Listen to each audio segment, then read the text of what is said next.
반갑습니다. 예, 인과 이치에 대한 공부를 이번에 세 번째인 것 같습니다. 그래서 오늘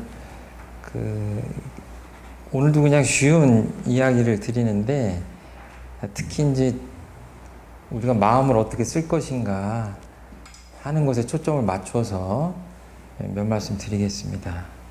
우리 첫 번째 지금 인과품 3장이거든요. 함께 한번 읽어보실까요? 네. 대종사 말씀하시기를 식물들은 뿌리를 땅에 박고 삶으로 그 씨나 뿌리가 땅 속에 심어지면 시절의 인연을 따라 싹이 트고 자라나며 동물들은 하늘에 뿌리를 박고 삶으로 마음 한 번 가지고 몸 한 번 행동하고 말 한 번 한 것이라도 그 어빈이 허공법계에 심어져서 제각기 선악의 연을 따라 지은 대로 과보가 나타나나니 어찌 사람을 속이고 하늘을 속이리요. 예.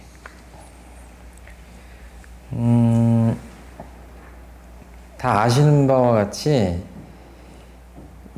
뭐 이렇게 배추 씨를 심으면 배추가 나고, 뭐 콩 심으면 콩 나고, 팥 심으면 팥 나고, 또 그 큰 나무도 아주 작은 씨앗이 그 싹을 틔워가지고 세월이 가면 그렇게 어마어마하게 커져가지고 사람들한테 그늘도 주고 열매도 맺고 그러지 않습니까?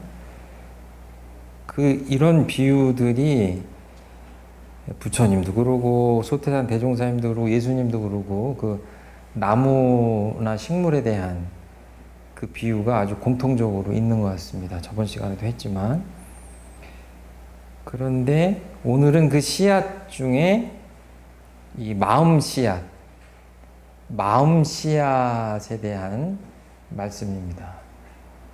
이제 식물이 아니라 우리가 동물인데, 특히 사람은 이 마음 씨앗을 어떻게 뿌리느냐에 따라 그 결과가 선악으로 갈리고 행복이냐 불행이냐 갈리기 때문에 이 마음 씨를 어떻게, 마음 씨라는 게 거기서 나온 것 같아요.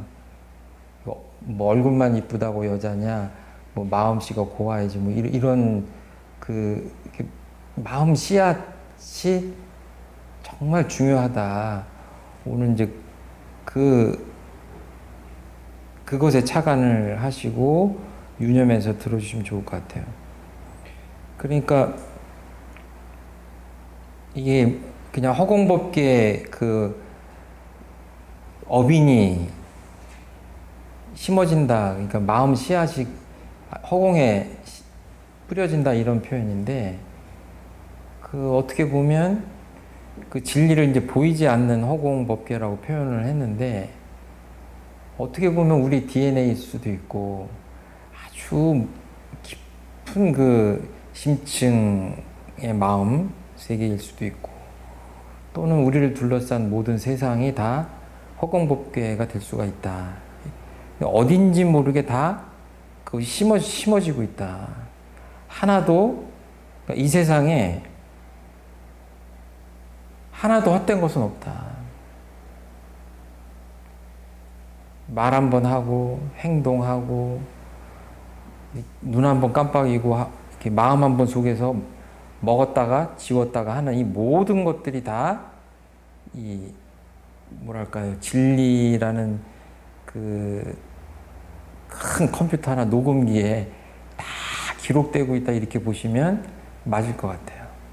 그게 누군가 보고 있지 않다고 그래서 그것이 없어지는 것이 아니라 다 기록되고 있다.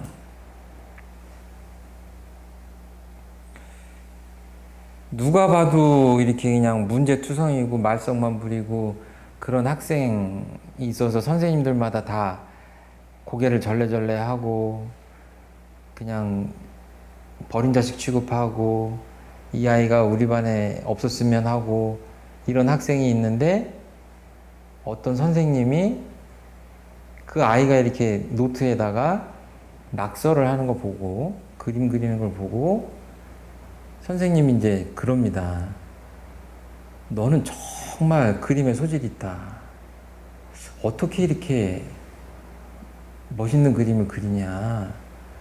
너 아무래도 큰 화가가 될 것 같다. 이 길로 가면은 너 엄청 유명해지고 잘 될 것 같다. 이러고 막 부추겨 주는 거예요. 그런데 그 아이 입장에서는 여태까지 계속 못한다, 못났다, 너는 왜 그러냐, 왜 이렇게 문제하냐, 이제 이렇게 그런 얘기만 듣다가 그 한 말씀, 선생님의 한 말씀을 듣고 이 아이가 정말로 위대한 화가가 되는 경우가 있잖아요. 그 보이지도 않는 그 몇 마디 말이지만 그 말이 씨앗이 돼가지고 그 아이의 인생을 바꿔놓을 수 있다. 반대로 요새 그 젊은 사람들이 목숨을 끊거나 그럴 때 보면 저희 같이 나이가 좀 있는 사람들 입장에서 보면은 아이고 저 정도는 그냥 좀 넘겼으면 좋겠는데 아니 그거 뭐 SNS에서 악플 같은 거 좀 달렸다고 그래서 그렇게 목숨까지 끊고 이래야 되느냐 하고 안타까운 마음이 있지만 정말로 믿고 의지하고 정말 그러리라고 생각하지 않았던 가까운 인연이 나한테 아주 마음에 깊은 상처가 나는 그런 댓글이나 이렇게 뭐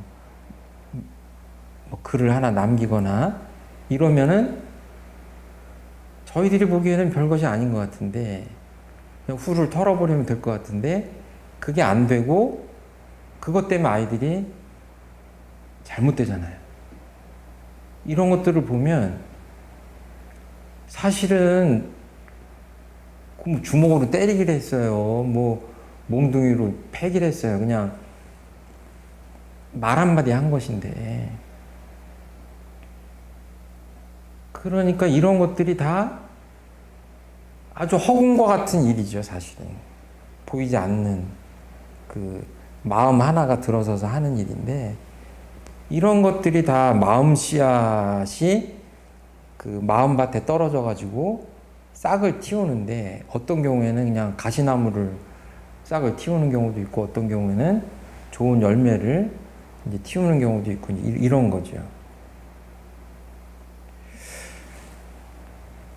우리가 한국 사람이지 않습니까?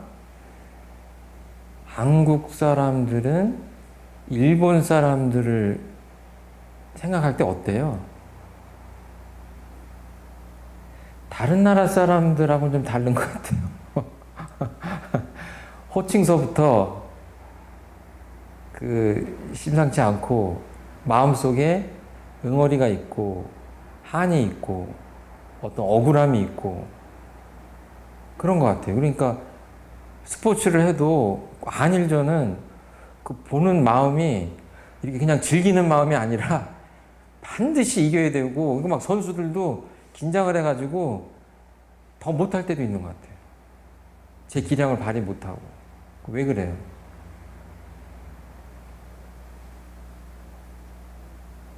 그 인과에 대한 우리가 얘기를 하는데 그 인이 있는 거죠. 원인이 있어요. 임진왜란서부터 거슬러 올라가가지고 수없이 많은 그 옛날에 수없이 많은 우리나라 사람들이 피해를 입고 또 현대 들어서는 어때요? 식민 지배를 36년 동안 받았는데 그 혹독함이 이루 말할 수가 없었잖아요. 이것이 저만 해도 일제시대 태어난 사람이 아니에요. 임진왜란을 본 사람도 아니고. 그런데도 그것이 역사를 통해서 조상님들을 통해서 쭉 내려오는 거야. 최근에 위안부 합의 같은 거를 하잖아요. 그런데 국민들이 그것을 또 석연치 않아요. 저 정도면 됐다라고 풀리는 게 아니라 마음이 안 풀리고 있어요. 그럼 이런 것들이 다 뭐냐? 마음의 세계에서 일어나는 일이죠. 보이지 않는 마음에 뭔가 지금 맺힌 것들이 있는데 풀리지 않는다. 그러니까 그냥 우리가 오늘 이 마음에 대한 얘기를 하는 것은 여태까지 그 뭐 음양 상승하는 도 이렇게 표현하기도 하고 인과의 법칙이 물리 세계에도 있다. 원래 거기서부터 이제 얘기를 했지 않습니까? 벽에다가 공을 던지면 공이 이렇게 튀어나오듯이 작용, 반작용 하듯이 하고 메아리 치면 하고 메아리가 들리듯이 가면 오고 주면 받고 하는 이치가 있다 얘기를 했는데 특별히 오늘은 초점을 어디다 맞추냐면 이 마음에 맞춰야 된다. 오늘은 마음의 세계에 맞춰서 이 인과의 그 이치를 공부하고 마음의 세계에 적용을 해야 우리가 마음 공부를 하는 목적을 달할 수 있다. 이제 이렇게 말씀드리고 싶어요.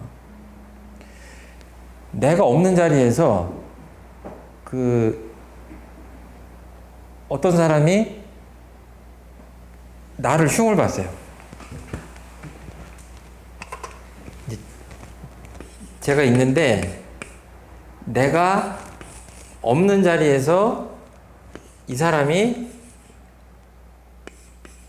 나를 디스한다고 그러죠. 이 이야기를 나한테 한 것도 아니고 또 다른 사람한테 말을 했어요. 나를 싫어한다고. 근데 나는 이 사람한테 이 이야기를 들었어요. 그리고 이 사람을 만났어요. 그때 마음이 어때요? 직접 듣지 않았지만 마음이 꺼림칙하고 좋지 않죠.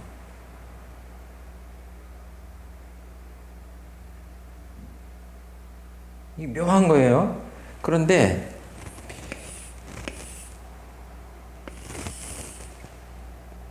이 사람에 대해서 이렇게 나쁜 얘기를 하니까 이 사람이 나쁜 얘기를 하니까 이 사람은 반응이 맞아. 이 인간이 안 좋아 라고 했어요. 근데 옆에서 듣고 있던 사람이 뭔 말이야? 그렇지 않아 라고 반으로 갈렸어요. 이 사람의 나쁜 얘기를 뭐 나에 대한 나쁜 얘기를 하니까 이 사람은 또 그렇지 않다고 반론을 해요. 근데 여기가 조직이 한 10명, 뭐 50명 이렇게 있어요. 근데 이 당사자에 대한 시비를 가지고 반으로 나뉘는 거예요. 예를 들어서.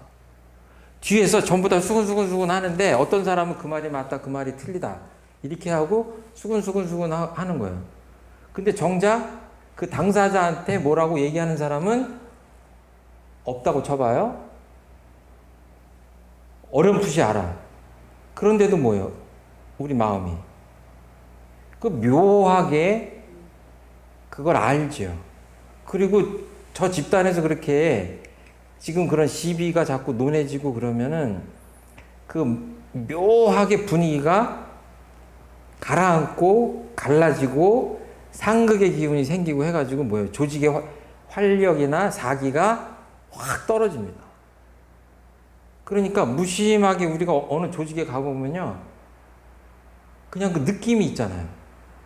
밝고 투명하고 활기찬 조직이 있는가 하면 그렇지 않은 조직도 있어요. 반대로. 그럼 제가 보기에는 이게 다 아무것도 아니야. 맨 처음에는. 아무것도 아닌 그 작은 그 뭐 험담이나 이런 것들이 새끼를 치고 해가지고 이러면은 나중에 비유하자면 울창한 무슨 아마존 밀림처럼 돼가지고 정말 어떤 게 맞는지 틀린지도 모르고 어떨 때는 도대체 왜 이 지경에 이르렀느냐 우리가 그런 데까지 간다는 거예요. 이게 분별망상이 꼬리에 꼬리를 치고 막 가지를 치고 그래가지고 이런 것들도 가만히 보면 처음에는 그 마음 씨앗 하나가 이게 우리들 마음밭에 떨어져가지고 별별 그 결과를 이렇게 가져오는 거 아니냐 저는 그렇게 생각합니다.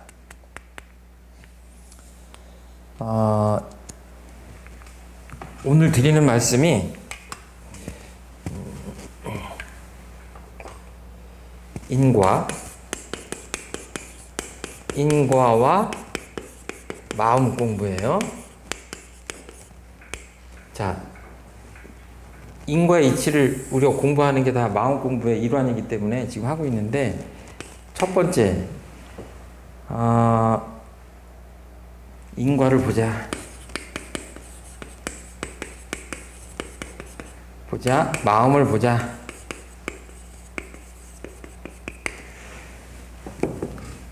제가 오늘 그림 대신에 그 인형을 갖고 왔는데, 인형을 너무 좋은 걸 구해가지고 사이가 너무 좋아. 제 예화는 지금 싸우는 예화인데 뭐 좀 이 정도 하면 싸워질래나? 이렇게. 예.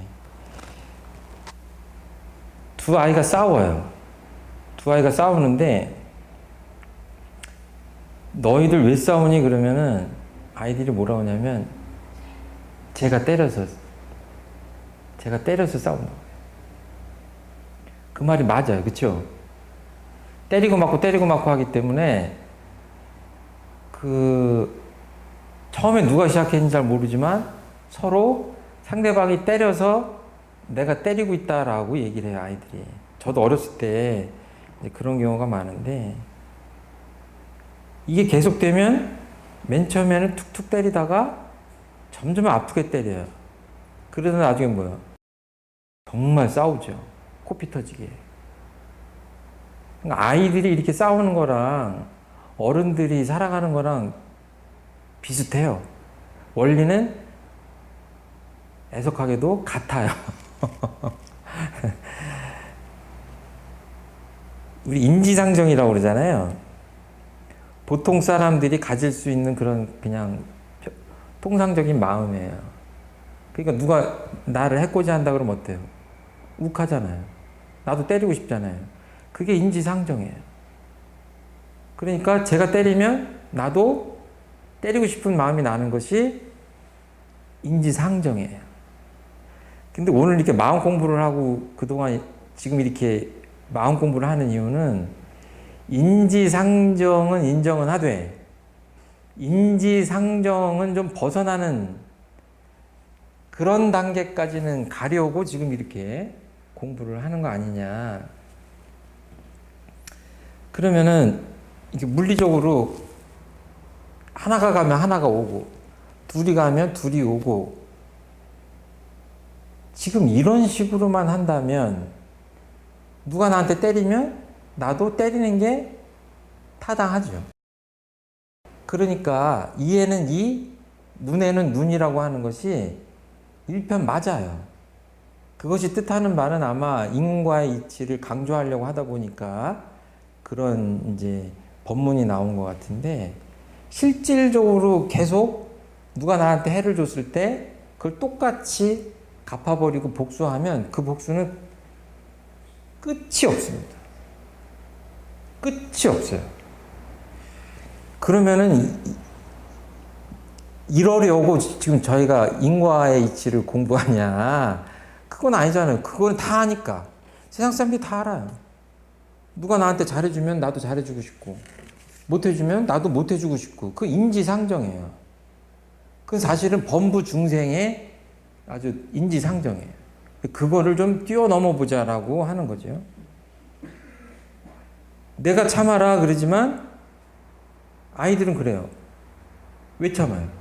제가 때렸는데. 그러잖아요. 힘이 세면요, 참기 더 힘들어요.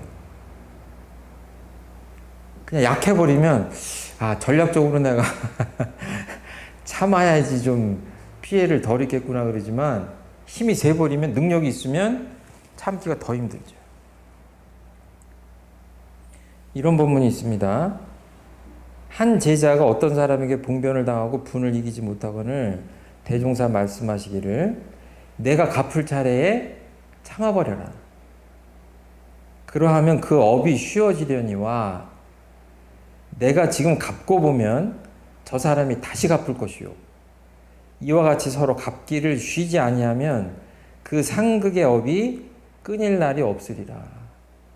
방금 전에 제가 말씀드린 거랑 같은 그 원리적인 말씀이에요.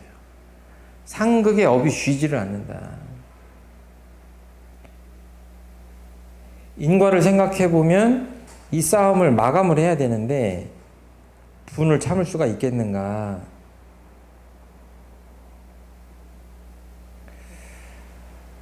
참긴 참았어요. 그런데 어떻게 됐어요? 그 화가 더 깊은 곳으로 들어가 있어요.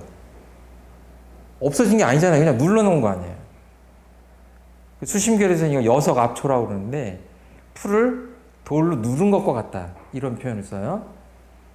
그러니까 갚고 싶고 때리고 싶고 증오하는 마음, 이런 마음들을 녹인 게 아니라, 완전히 비운 게 아니라 그냥 눌러놓은 거예요.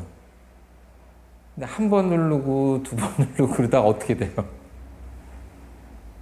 다 아시잖아. 폭발. 그거 막 화병이 난다고 그러잖아요. 폭발해요, 폭발. 예. 마음을 깊이 보고 마음을 비울 줄 모르면 이게 그냥 어중간하게 참아가지고는 대종사님 법문을 따라갈 수가 없죠. 그래서 이제 마음 공부를 합니다. 무슨 일을 당해요. 그럼 처음에 뭘 생각해야 돼요? 써 있잖아요, 답이. 지금 인과의 이치가 어떻게 될까를 생각하시면 돼. 그런데 그 핵심은 뭐예요? 내 마음을 깊이 보고 상대방 마음을 봐야 돼요. 물리 세계에서 이렇게 공이 가면 오는 거는 알잖아요. 지금 그 얘기를 하는 게 아니라 인간사에 있어서 인과관계를 정확히 보고, 그걸 보려면 뭐예요? 마음을 보지 않으면 인과관계가 보이지 않는다. 도대체 이 사태가 뭔지 내 마음을 깊이 보고 상대방 마음을 깊이 보지 못하면 어떻게 돼요? 그냥 인과의 수레바퀴에 깔려버려요.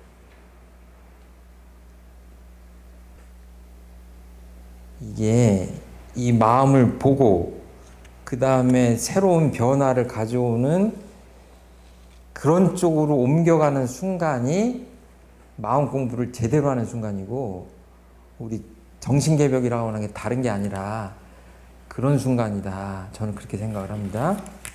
자, 두 번째는 인과의 진행을 멈춰야 돼. 스탑. 그리고 마음도 멈추고 비워야.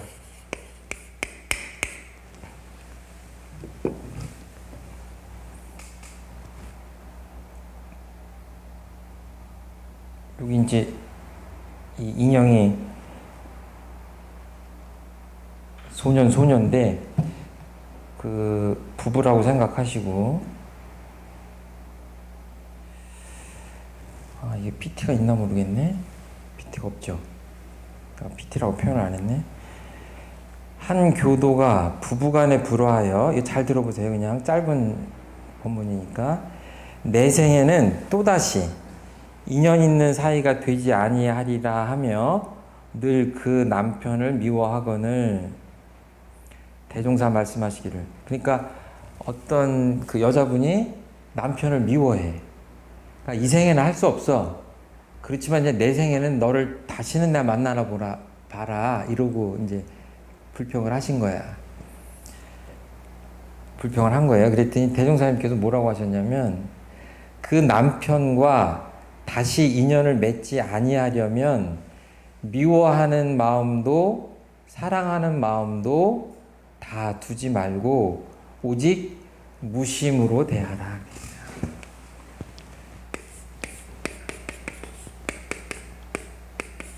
너무 귀를 쫑긋하고 들으시는 것 같네. 왼수를 내 생에 다시 안 만나는 방법. 아이고. 이렇게 보이지 않는 그 끈이, 좋아하는 마음이 있으면 그것도 이게 끈이 되고, 인연의 끈이 되는데, 똑같이 미워하는 마음도 끈이 된다 이거예요. 이 마음의 원리가 음양상승이라. 그러니까 정말로 그 인연의 끈을 놓으려면 무심하면 된다 이거예요. 그런데 이거 쉽지 않습니다.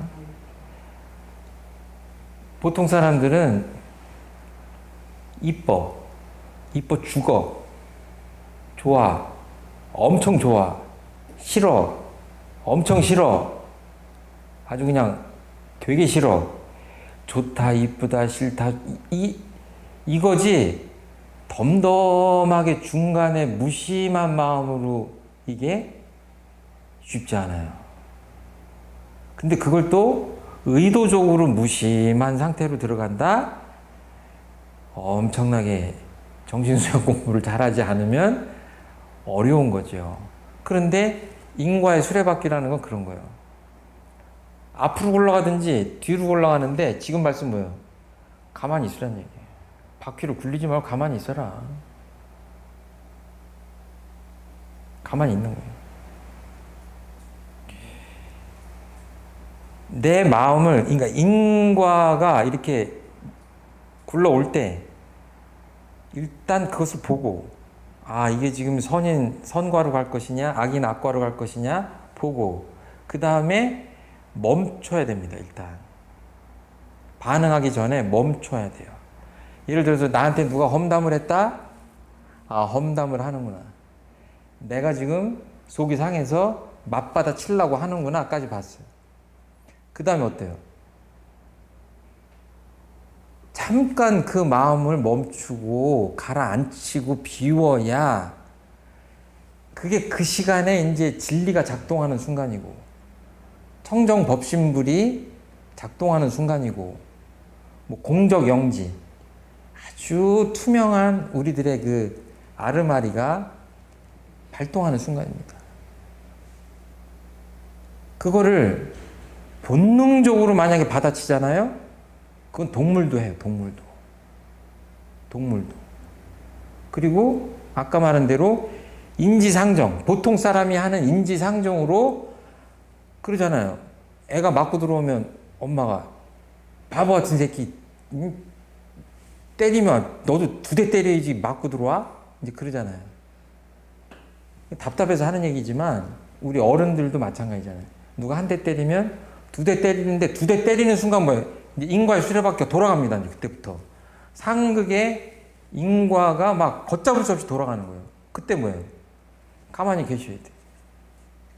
마음을 비우고, 아, 내가 지금 복수하려는 마음이, 분노가 아주 하늘을 찌르는구나.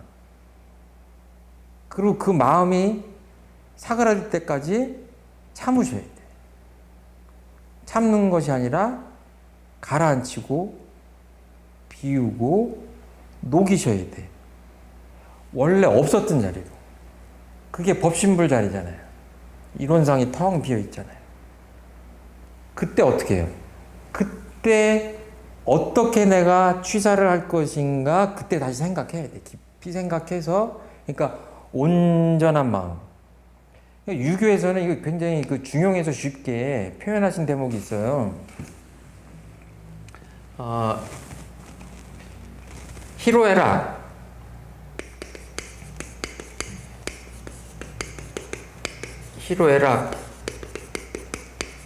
미발, 이제 뭐 위지 중이다 이렇게 해서, 중용할 때 가운데 중자는 뭐냐면 기쁘고 성내고 슬퍼하고 즐거워하는 그 마음을 미발, 내기 전의 상태예요. 그러니까 우리가 가만히 보면 마음이 기뻤다 슬펐다 좋았다 우울했다가 막 이런다 이거야. 한순간도 자세히 보면 가만히 있질 않아요. 그런데 그 마음이 바라지 않았을 상태. 예를 들어서 뭐 깜깜한 밤에 새벽에 눈을 떴다. 참 고요하고 아무 생각이 없다. 또는 좌선을 하면서 정말 적적성성한 자리에서 아무 생각이 분별망상이 없이 그냥 초롱초롱한 그 마음의 상태, 고요한 상태가 있다. 저런 것들하고 통하는 자리죠. 공하다, 비었다, 공적하다, 공적한 가운데 신령스러운 아르마리가 있다. 이런 것들이 다 뭐예요? 그런 거예요. 그러니까 지금 비우자 뭐 이럴 때 그 중자를 그렇게 보신 거예요. 희로애락이 나가기 전에, 바라기 전에 그 비어있는 상태. 이거를 뭐 무북이라고 하기도 하고 뭐 여러 가지 표현들이 있지만 하여튼 이런 것에 물들기 전에 그 마음 상태를 유지합니다. 그런 다음에 뭐예요?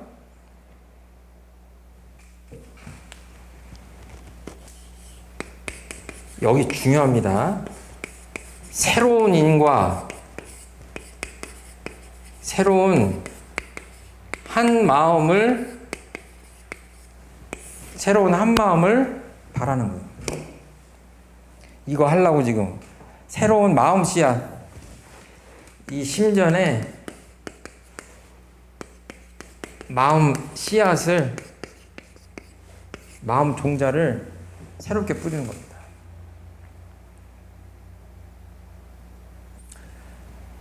인과론의 아주 이 지점이 궁극이다. 저는 그렇게 생각합니다. 개인적으로. 인과의 이치를 배우는 목적이 여기 있다. 바로 이 대목을 모르면 저번에 말씀드린 대로 잘못하면 그냥 전생 타령이나 하려고 인과론을 배우는 것과 같다. 그것도 중요하지만 어떻게 하면 내 삶을 변화시키고, 이 세상도 마찬가지죠. 그렇게 변화를 할 수 있는 사람들이 모여서 세상이 변하는 거니까.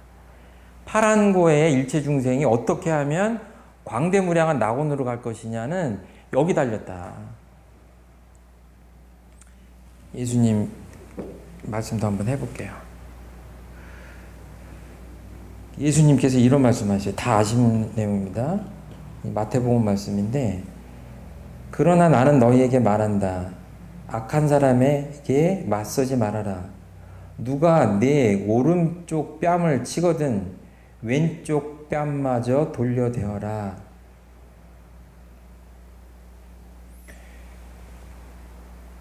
요새 이렇게 살기 참 쉽지 않습니다. 누가 이렇게 오른쪽 뺨을 때리는데 어떻게 해야 돼요? 누가 사정없이 불의한 사람이 나를 때리면 주먹으로 그냥 턱을 날려야 되지 않을까 싶은데. 근데 이게 간단한 말씀인데 제 식으로 방금 전에 드린 말씀으로 분석을 하면 이제 미분을 해보면 그런 겁니다. 뺨을 맞았는데 예수님이 기분 좋겠습니까? 아무리 예수님이지만.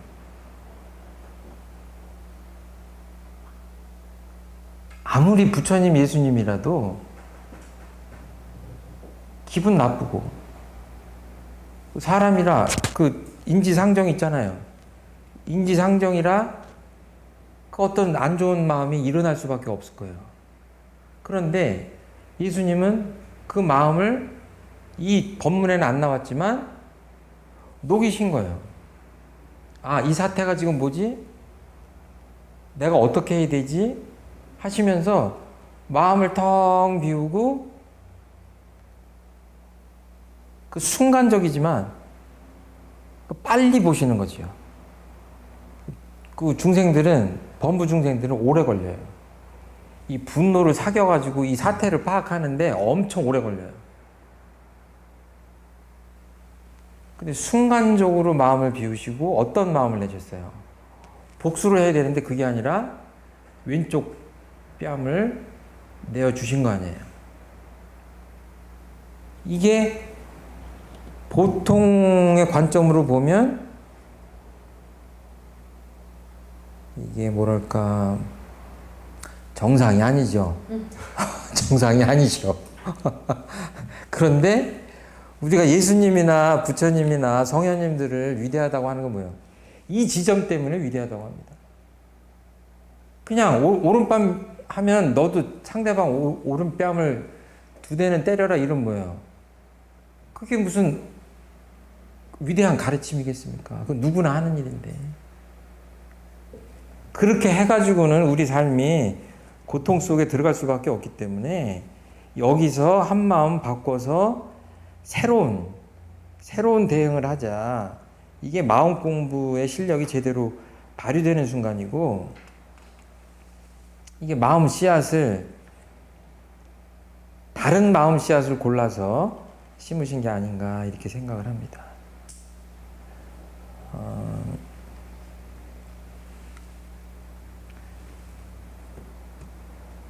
보이시면 한번 같이 읽겠습니다. 대종사 말씀하시기를 공사 중에 이러한 분쟁이 생긴 것은 하늘이 우리의 정성을 시험하심인 듯하니 그대들은 조금도 이에 끌리지 말고 또는 저 사람을 미워하고 원망하지도 말라. 사필 규정의 이치에 당연함이거니와 혹 우리의 노력한 바가 저 사람의 소유로 된다 할지라도 우리에 있어서는 양심에 부끄러울 바가 없으며 이때에 있어서 그대들은 자타의 관념을 초월하고 오직 공중을 위하는 본의로만 부지런히 힘쓴다면 일은 자연 바른 대로 해결되리라. 지금 제가 이렇게 발췌한 거예요.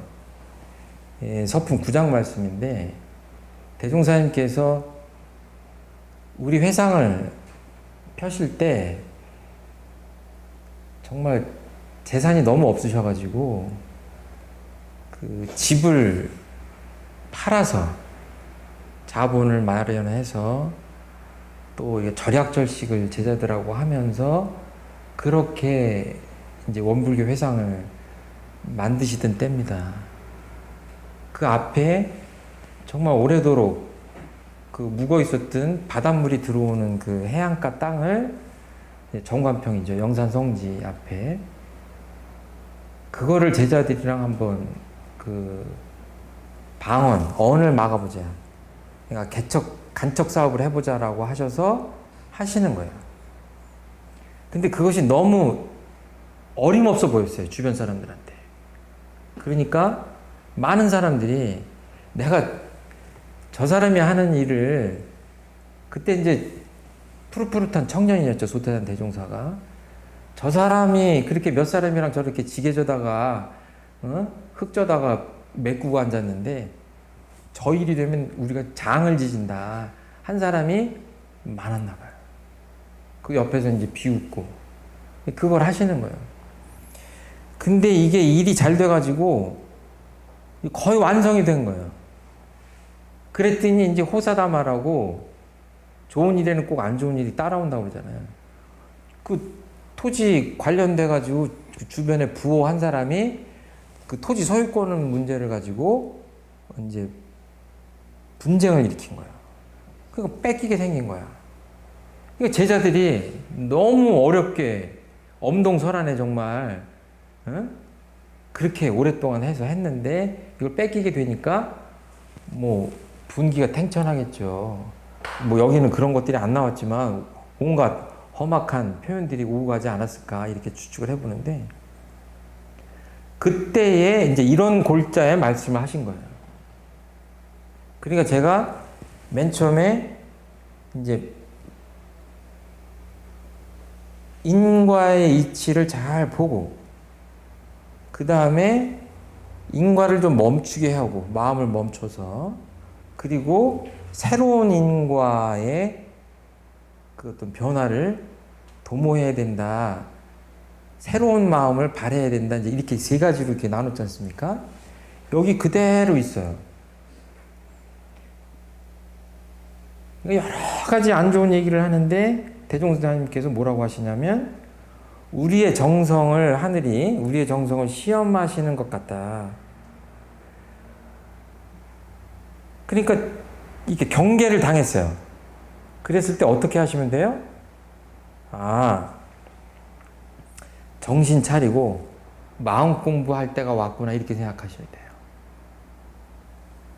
휩쓸려 가면 안 됩니다. 휩쓸려 가시면 안 돼. 본능적으로 그동안 해왔던 관습적으로 내 습관대로 이렇게 하시면 마음 공부하는 이유가 없어요. 그냥 그렇게 살면 돼. 내가 지금 마음을 챙겨야 될 때구나. 마음 공부할 때구나. 그리고 이 사태 파악을 하기 위해서 잘 보세요. 그리고 특히 내 마음을 깊이 보세요. 그런 다음에 조금도 이에 끌리지 말고 이런 표현을 하셨어요. 멈추란 얘기예요. 끌려가지 말아라. 그릇된 업력에 끌려가지 말아라. 방금 전에 말씀드린 대로 그냥 끌려가고 흐름에 따라간다면 인과의 이치를 우리가 배울 이유가 별로 없다. 업을 멈추자. 예. 그런 다음에 그때 잘 생각해야죠. 법신불림과 하나된 그 텅 빈 마음으로 내 안에 있는 자성광명이 그 인과의 이치를 잘 파악하게 보면서 멈추고 비우는 겁니다. 그 다음에 뭐라고 하셨어요? 오직 공중을 위하는 본의로만 부지런히 힘쓴다면, 그러니까 원래 우리가 방언을 만드는 이유가 뭐냐면 많은 사람들한테 이익을 주기 위해서 우리가 만든 거 아니냐. 우리만 배불리 먹으려고 한 게 아니라. 그러니까 그 부호도 그 대중 중에 한 사람이다 이런 말씀을 하시는 거예요. 그냥 엄청나게 한량 없는 마음을 들이대시는 겁니다. 이게 쉽지 않아요. 내가 마땅히 해야 될 일을 뭐예요? 해라 이거예요. 그 비난이나 모함이나 여러 가지 경계가 닥칠 때 잘 생각해봐라. 멈춰서 생각해봐라. 그것에 끌려가지 말고 뭐예요? 네가 하려고 했던 일이 맞다면 그것을 아주 일심을 다해서 꾸준히 해내라 하는 말씀에 흔들리지 말고. 이게 됩니까? 이런 것들을 제대로 하는 분들이 부처님이고 성현님들이다. 천만 사람이 뭐라고 해도 옳은 일을 끝까지 해내는 사람들이 부처님이시고 성현님들이시다. 이게요, 인과품하고 조금 관계가 없는 것 같지만 정전에 보면은 상시 응용주의사항 6조가 있어요. 거기 보면 응용하는데 온전한 생각으로 취사하기를 주의할 것이요 이렇게 돼 있어요. 이거는 늘 우리가 생활 속에서 마음 공부를 어떻게 해야 될 것인가에 대한 말씀인데, 응용이라고 하는 거는 경계가 닥쳤을 때 내가 심신작용을 어떻게 할 것이냐에 쓸 용자. 그러니까 뭐예요? 어떤 일이 딱 생기면 온전한, 그러니까 아까 그 희로애락이 바라지 않은 텅 빈, 아주 그 밝게 빛나는 그 자리에 이렇게 기본을 해서 털을 잡아서 깊이 생각해서 그 다음에 행동을 취하라는 얘기예요. 이게 1번입니다. 이것이 정말 그 인과에 끌려가는 것이 아니라 새로운 인과를 창출하는 그런, 응용하기 전에 응용의 형세를 보아 미리 연마하기를 주의할 것이오도 가만히 보면 어떤 일이 닥치기 전에 미리 생각하라는 얘기거든요. 이것도 뭐예요? 인과의 이치를 미리 연마하라는 얘기예요. 그리고 노는 시간이 있고 보면 경전 법규 연습하기를 주의한다. 우리가 불경을 본다, 소태산 대종사님의 대종경이나 정전을 본다, 공자님의 사서삼경을 본다, 이제 이런 것들이 뭐예요? 선인 선과 악인 악과 그 인과의 이치를 밝혀 놓은 것들을 사전 연습하는 겁니다. 학생들이 학교에서 배우는 게 뭐예요? 나중에 사회생활 할 때 다 그것들이 동원되기 때문에 하잖아요. 경전을 본다는 게 그런 것이죠. 노는 시간이 있고 보면 미리 연말을 하는 겁니다. 그리고 석반 후 저녁을 먹은 다음에 살림에 대한 일이 있으면 다 마치고 잠자기 전 남은 시간이나 또는 새벽에 정신을 수양하기 위하여 염불과 좌선하기를 주의할 것이요. 이것도 마찬가지입니다. 저녁이나 아침에 마음을 정신을 수양하는 시간을 가져라. 마음을 맑히지 않으면 인과의 이치가 보이질 않습니다. 그런데 어떻게 내 마음을 제대로 쓰겠어요?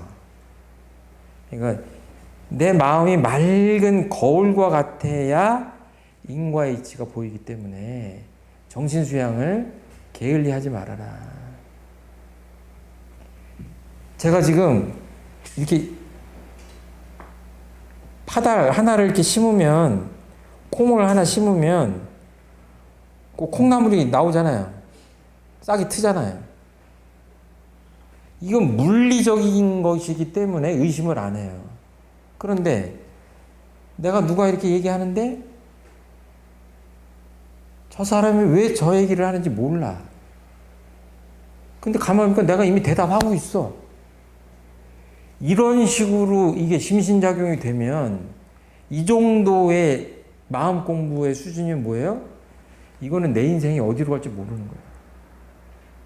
내가 한 행동 할 때마다 내 마음속 깊은 곳에서 어떤 마음이 바라는지 그 마음 씨앗을 잘 봐야 된다. 이제 오늘 법문이 그겁니다.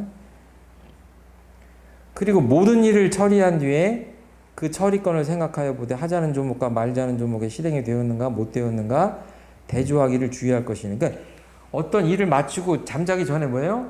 오늘 일이 잘 됐는가 못 됐는가를 대조한다고 하는 건데, 이 인과 품에 대비해서 본다면 그런 거예요. 선한 종자를 뿌렸는가, 뿌린 대로 씨앗이 나왔는가를 대조하라는 얘기예요. 케이스웍입니다. 케이스웍. 어떤 사람이 나한테 뭐라고 했는데 그때 내가 대답을 했어요. 또는 행동을 했어요. 그 행동이 적절했는가? 인과의 이치에 맞았는가? 오늘 유난히 평소에 안 그랬는데 그 거래처 사람이 전화를 받자마자 막 고래고래 소리를 지르는 거야. 그때 내가 뭐라고 대답을 했는데 가만히 잠자기 전에 생각해 보니까 내가 꼭 그랬어야 되는가? 그동안 상대방이 그렇게 나한테 은혜를 베풀었는데 그 사람이 굉장히 속이 상해서 한번 나한테 퍼본 것 같은데 그때 내가 꼭 그렇게 각박하게 대답을 했을까? 해야 됐을까? 이 마음을 돌아보면서, 하루를 돌아보면서 그렇게 이게 내가 그때 여유 없게 대답을 했구나. 그럼 어떻게 해야 돼요? 너무 늦은 밤이 아니면 전화나 문자를 해서라도 아까 미안했다고. 제가 사실 이런 적이 한 번 있어요. 굉장히 바쁜데 정말 마음 상하는 일들이 많은 때였어요. 근데 하필 그 전화를 받았는데 요새는 그렇게 표시가 되는데 그때는 표시가 안 돼요. 1년짜리 그 구독을 하는 잡지가 있는데 그 잡지 회사에 근무하는 분이 나한테 전화를 해가지고 그걸 좀 연장해달라고 1년 더 봐달라고 하는 전화였어요. 마음속에서 그 짜증이 일어나는 걸 제가 알긴 알았어요. 그런데 여유가 없고 마음 속이 상할 때라 좀 여유 없게 대답을 했어요. 좀 차갑게 대답을 했어요. 막 성질을 낸 건 아닌데 차갑게 대답을 했어요. 그 말로 보면 틀린 건 아니야. 근데 상대방 마음이 전화를 끊으니까 야, 상대방 마음이 좀 상했겠다 생각이 드는 거예요. 제가 일 처리를 다 하고 마음의 여유를 찾은 다음에 그 전화를 하지 않고 길게 문자를 썼어요. 아까 죄송합니다. 제가 그 마음의 여유가 없을 때 전화를 받아서 좀 각박하게 제가 전화를 받은 것 같습니다. 그냥 양해를 좀 해주시고 일 처리는 그렇게 해줬으면 좋겠다고 하니까 상대방이 또 길게 문자를 했더라고. 아, 괜찮습니다. 이러면서. 그러니까 마음이 편안해졌어요. 근데 그걸 안 했으면 계속 마음에 이렇게 남았을 것 같아요. 그러니까 이건 굉장히 작은 일인데 크건 작건 간에 이제 이런 것들을 돌아보면서 하루를 이제 마감을 해야 되지 않겠냐, 이제 이런 말씀을 드리고요. 그냥 그 결론을 지어서 말씀드리면 스승님들께서 이런 말씀을 하세요.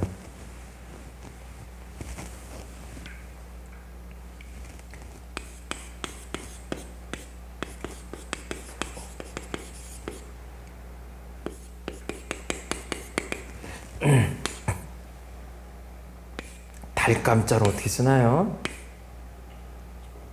이거 뭐 하나 들어가나? 털기자에다가 밑에 아, 여기 아니 그냥 요 달감자 이렇게 하면 되네요. 예.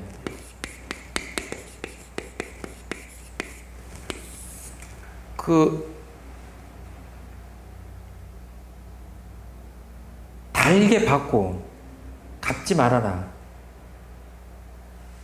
그리고 일체 은혜만 심어라. 이런 말씀이에요. 그러니까 아까 예수님이나 소태한 대종사님이 하신 것이 아무리 어려운 상황에서도 그냥 인정하고 받아들이고 거기에 억울하거나 이렇다고 해서 갚지 말고, 갚기 시작하면 이미 인과가 상극의 인과로 돌아가기 시작하니까. 그리고 그냥 오직 은혜만 베풀어라, 이런 말씀이에요. 이거를 더 간단하게 말씀드리면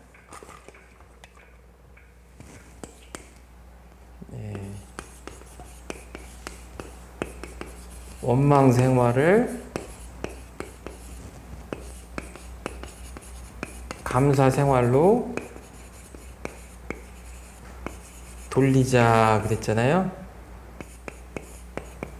이게 일상수행요법의 아주 원불교의 대표적인 신앙의 어떤 캐치프레이즈 같은 겁니다. 원망할 상황이 있는데 원망을 안 하기가 참 쉽지 않습니다. 근데 그 마음을 내려놓고 녹이고 감사 생활로 돌리자고 하는데 이 안에는 엄청난 마음 공부가 있어요. 마음의 원리를 알지 못하면 돌아가지 않습니다, 마음이. 원망을 녹일 수가 없습니다. 원망심이 있을 때는 은산철벽같이 아주 단단하게 얼어붙은 얼음 같은 마음이에요. 그런데 마음의 원리를 알지 못하면 어때요? 영원히 얼음이라고 생각하잖아요. 근데 마음의 원래 공한 것을 아는 사람들은 어때요? 이것이 물로 될 수도 있고 수증기로 될 수도 있고 허공같이 될 수도 있고 녹을 수 있다고 하는 걸 아니까 녹이는 거예요. 지금 이 원망 생활 사이에는 원망을 녹이는 마음 공부가 있는 겁니다. 진공묘유한 이치를 알아서 그 다음에 뭐예요? 은혜를 심는 거예요. 감사 생활로 돌리는 겁니다. 이게 마음 공부의 극치고 정신 개벽하자고 하는 것도 다른 게 아니에요. 그래, 네가 나를 찔렀으니까 나도 한 대 찔르자라고 하는 거는 그거는 그냥 동물적이고 본능적이고 그냥 보통 사람들의 삶의 태도라면 그럼에도 불구하고 그 마음을 돌려서 새로운 씨앗을 심겠다라고 하는 것이 인과의 이치를 배우는 주된 목적이 아니냐. 이러려면 우리가 마음 공부를 같이 하지 않으면 그러니까 인과의 이치를 잘 활용하기가 어려울 것 같아요. 그래서 마음 공부에 바탕한 인과의 신앙을 해야 되겠다 하는 말씀을 드립니다. 감사합니다.